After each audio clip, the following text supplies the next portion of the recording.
একেবারে কাপড় চোপড় নাই, উলঙ্গ অবস্থা, একেবারে মাথা ফাইটা এই পর্যন্ত আর কি। নালার মধ্যে নিচের দিক হচ্ছে মাথা উল্টা করে এটা হচ্ছে বলতে গেলে দর্শন করে মারা হচ্ছে। দর্শন করে এরা তো টুরিস্ট, তো বেশি দূরে যাইতে পারবে না, বিদায় এটাকে মেরে ফেলা হচ্ছে, এটুকু আর কি, যাতে প্রকাশ না হয়। বান্দরবনে থানচি, রুমাই, রোয়াঞ্চড়ি, খাগড়াছড়ি, রাঙ্গামাটিতে কই একটা বাঙালিকে আমরা দেখতে পেলাম না আন্দোলনে। ভাই, দর্শক তার কোনো পরিচয় নাই, তার কোনো ধর্ম নাই, তিনি দর্শক। সে আদিবাসী হোক, সে বাঙালি হোক। এবং যেখানে একজন চিমা খিয়াং যে মারা গিয়েছে, গণধর্ষণে তাকে মেরে ফেলা হয়েছে এবং তার বস্ত্রহীন অবস্থায় তাকে পাওয়া গেছে, এবং তারপরেও আপনারা প্রমাণ চান, এটি লজ্জা নয়? এখনো প্রশাসন বলছে এটি কোনো ধর্ষণ, কোনো মানে এখনো তারা পোস্টমর্টম বা কোনো কিছু পায়নি। এটা তো আসলে এক প্রকার লজ্জা। প্রশাসন এমন করছে কেন? সত্যি আমি আপনাদের ব্যর্থতা মনে করি। আপনারা বৈষম্য করছেন আমার মতে।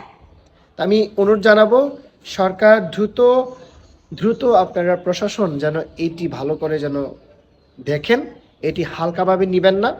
আমি আবারও বলছি, যতক্ষণ আপনারা সুস্থ তদন্ত মাধ্যমে উপযুক্ত দর্শকদের যতক্ষণ আপনারা আইনে আওতায় শাস্তি আনবেন না জনসমক্ষে, ততদিন আমাদের আন্দোলন ভিডিও চলমান থাকবে। সত্যি লজ্জা, এটি একটা লজ্জা যে আপনারা এখনো দোষীদের ধরতে পারেন নাই। এটা লজ্জা, আপনাদের লজ্জা হওয়া উচিত। এরকম হৃদয় বেতারক ঘটনা আমরা কখনো আশা করি না। মা, বোন, মেয়ের জাত মানে বোন, কারোর মা, কারোর বোন, কারোর স্ত্রী। আমরা মা জাতিদের সম্মান করি, তাদের ভালোবাসি।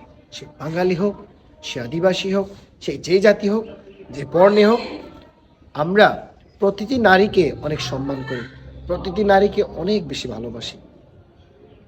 তাই প্রতিটি নারীর সুরক্ষা নিরাপত্তার জন্য প্রার্থনা করি। সবাই ভালো থাকবে।